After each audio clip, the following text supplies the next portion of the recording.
Hey guys, welcome back to some more AFK Arena. In today's video, it's another Eluard video because I was hard stuck on this account. This is my new, the non-dimensional account, but I was so hard stuck on this one.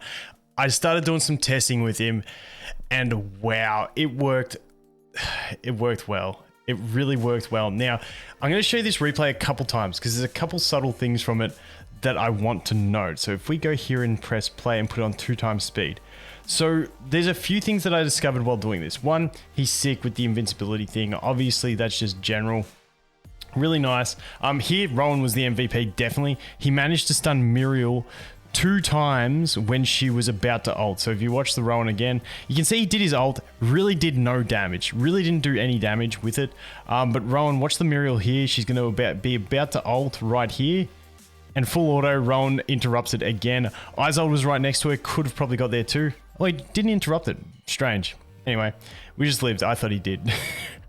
Like, I'm that speechless that we got through this stage because that was a really hard stage for my team. So I'm just pumped with that. But something I want to note about Eluard that I really love in this. So let's just replay that again.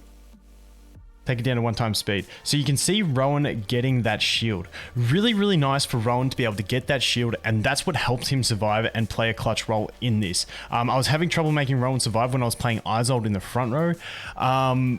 Because even though like the tailing was still getting hit, the Aioli was stealing that shield. So that shield is really nice. The other thing that I did notice in testing as well is that shield, when I had Aioli at the top, you can use it to really clutch in some situations, I think. Use it to prevent the Estrelda knockback. So when Aioli was in that front row position against the Estrelda, he'd be most furthest forward, he'd get the shield. Estrelda's knockback would not have any effect. Really, really nice. I think with Arthur, I think is it Estrelda? I can't remember. Depending on haze levels, I think Estrelda can actually run in and knock Arthur back. So if you can give Arthur that shield in a team, now there's very niche situations against like Estrelda comps where you don't want to have Arthur on the other side. Maybe there's Nara or something grabbing you, Gwyneth, or your Irons, or Nara can't grab, but you get the gist.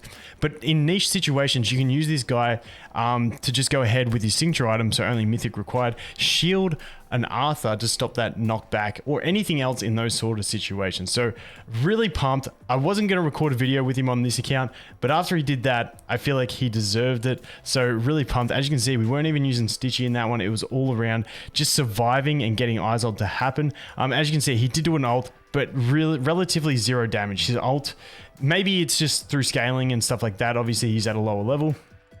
But ult really didn't do too much. So let's jump into another battle. I just want to have another few plays with him. Hopefully we can get some, I don't know, resources to summon. I don't think we're going to get that many unless we clear the chapter, which certainly ain't going to happen. But hey, at least we cleared that stage we were hard stuck on because that was getting frustrating. So once again, we got the Aioli team here. What do we have? We have Art. See, this is another team that has a different problem for me, and that is that it has Arden and Namora in the back row. Now, I don't think Eluard is really going to be the optimal choice for this one. I should probably use the Stitchy, but because it's not as heavy damage based, I think we will be able to put the Stitchy in there. I think Eluard is... What is he? He's... okay, so he's Mythic Plus, so he's lower level than Stitchy. I'm curious to see who gets attacked, and also if the Sylvina attacks him, what happens with his shield? Like, does she hit him before it? No, he actually gets that shield straight away. And he survived that Sylvina easily. Honestly, not bad. Obviously, the rest of the team was lacking a little bit, to say the least. But he survives with that shield. Now I want to try him in the front row. Let's see how this plays out. Okay, he did get wiped. To be fair, I put him in front of the tree, so he ended up having 4 people attacking him, which probably is not optimal for him, truth be told. But still, interesting to see how it interacts. Aioli will probably still even get the carry on this one against the... Yeah, nice. Aioli Stitchy, really powerful. But honestly, not a bad counter to the Sylvina, because he can really soak that damage quite easily. Let's go next stage. Let's go next stage. Okay. So I don't really want to put him in front of that Warwick, especially with the Sylvina coming in. So I can maybe put him here and he might be able to survive. Problem is that we die there. So let's try this. I might have to bring the Taylene into this team. I feel like Taylene's almost necessary against Warwick comps for me at the moment. Who gets the shield? Obviously Rowan, yeah? So that's what's going to happen there. Let me think about this stage for a couple seconds. So if we put you there, you will go back and attack Sylvina. It's how do we make Rowan survive? I think we're just going to have... Oh, he didn't go back and attack Sylvina.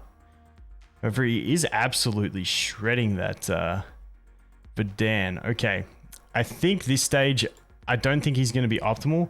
I feel like this stage we have to do this, and this, and let Talene eat that throw. I think that's how I'm going to have to play this one. Because Talene eating that throw is pretty vital for this comp. Except... I kind of really want Rowan there to be able to stun. And my Nara is just not cutting it at the moment. So I really want Rowan there to be able to stun. But he gets deleted way too quick. So the Chimera is going to be an issue for us. Okay, back in a sec. Okay, so a long time. Let's see how long I spent. 25 minutes. Hey, we got a pair of boots. Collect. Let's check. Let's check. Please be good. Please be good. Lightbearers, maybe? Gear. Wilder's not bad. Not bad on the boots. We will definitely claim that. Happy days. Put it on you. You get a boot upgrade. So, unfortunately, I think this chapter is just going to be a battle. Unless I have an irons for the whole chapter, I'm pretty much going to struggle. The Warwicks are just too much for me at this stage. If I can get this next select summon and get my Aioli to Ascended, like I just need to get this. Maybe it will have an impact on me and make me able to do it. But for now, let's jump over into the tower, see if we can get some use out of him over here in the tower. So, what are we looking at here? So this is like another one of those Belinda burst comps. Unfortunately, we have Warwick again. Like this account, I'm just struggling at this phase of the game. We're hitting a lot of counters. Warwick is like the bane of my existence, and combining with an Estrilda, a Rain, and a Belinda, and then a goal is just to tank everything out, we're having trouble. We're having trouble. So unfortunately, even though I love keeping Stitchy in the team, to put another support in and make things live, I just feel like taking anyone else out really hurts. We could try doing it like this, except Warwick is just going to throw anyone and make them dead pretty well instantly. So let's see what he does to Stitchy. Well, to be honest, Aioli was the one who let down the team there. What is it? Is it the Belinda damage too much? See, I feel like we kind of need the extra heals in there. So I feel like Stitchy isn't offering enough to the team. Let's put the Silas in again. Let's put the Silas in because I feel like maybe we can wither him down, but maybe the Warwick might be too much. Silas just gets shat on. So let's try this way. Maybe his shield can give him a little bit of protection. Till he does that. Still drops. Okay. Damn, I was really excited. I thought we were going to get a big push after that. Having said that, the power gap on this one's reasonable. Like, we should be able to push a couple more stages. But, I mean, the power gap in campaign here is pretty hefty. As you can see, I was trying a bunch of the other things, but I was at about 700. So, it's over double our power. So, you know, we're doing what we can. I'm pushing. I really got to quit pushing on this account. It's actually getting triggering. So, what can we do to affect change on this? We could put you there, but then you die. We could put you there, but then you probably die. But if we do this, maybe? Okay, Strilda ran down. That's... I tell you what, the pressure from this, no one's little shield is going to get us through the day. No one's little shield is going to carry us all the way we need to go. Let's try it like that. Aioli should get the shield. I mean, Stitchy got thrown, but he's doing a pretty good job of surviving. If Aioli had have lived there, we might have had a chance. Aioli just gets absolutely creamed. Absolutely creamed. Now, the idea here is that we only prioritize our two main ones for healing. And like, I feel like it kind of almost works if Aioli was Ascended. Honestly, I'm going to call it. If Aioli was Ascended, he'd survive, he'd kill Belinda, and we'd be happy days. Okay. Let's try again.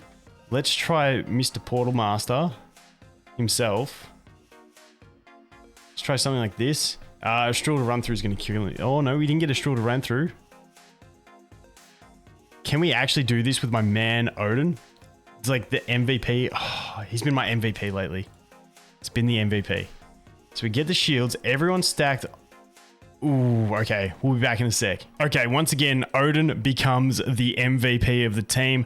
Unfortunately, Eluard was the only one to die from this, but I feel like in this case, his shield was actually very helpful for the Aioli. We saw before Aioli was getting one shot.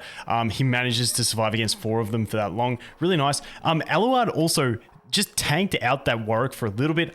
I know I'm trying to talk him up because I love him and I think he's going to be amazing and I'm trying to make it look like he did something. But really, in this battle, Odin was the king. Look at Odin, like he puts in work. I don't care what anyone says. I want to build Odin Pipper on every account because Odin's too cool. I know we're in the early game, but damn, Odin's a beast.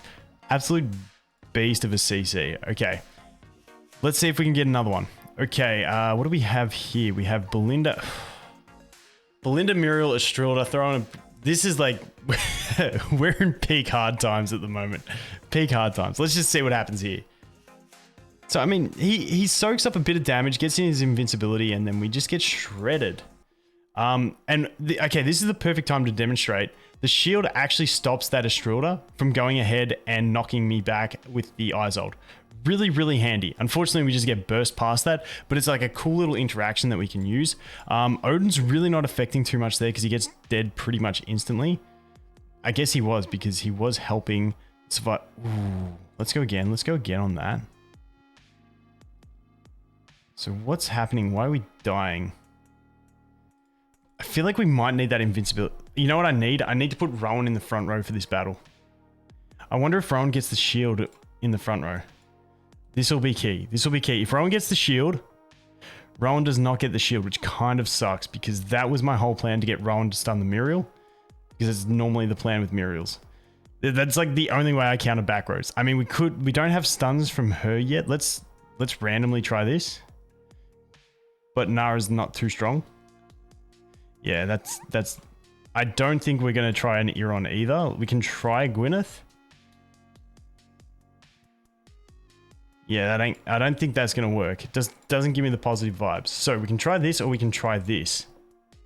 And try and really out-tank it. But normally with the extra healers, I do like having the Odin in there to group them up because it's normally like a key part. Alright, we'll try this a couple more times. If not, we'll admit defeat. Okay, unfortunately, that is going to be the end of the line for my Eluard journey on this account. I guess I was dreaming big with like the sort of power deficits we're at, and I know there's going to be people out there that push a higher deficit than this.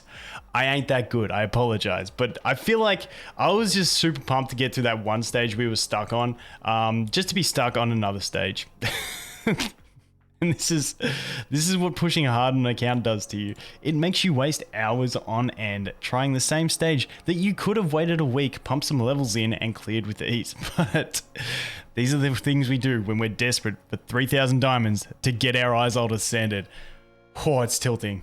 It's actually playing with my head. Oh, that's only 30 because I feel like we're so close on everything. So Stitchy, he's on 70. He's still a fair way away. Aioli, he's on 19 of this. Let's have a look. We need, what is it, like 14. So close. I just want to get all this stuff. And then once I get that, you know there's going to be something else that I want. But anyway, guys, having fun on this one. Eluard, he's going to get benched till he drops on global server. And we play around with him on probably Chiasm's account. So that is going to be it for this one. Thanks for watching. Hope you have an awesome day. And I look forward to seeing the next one. Cheers.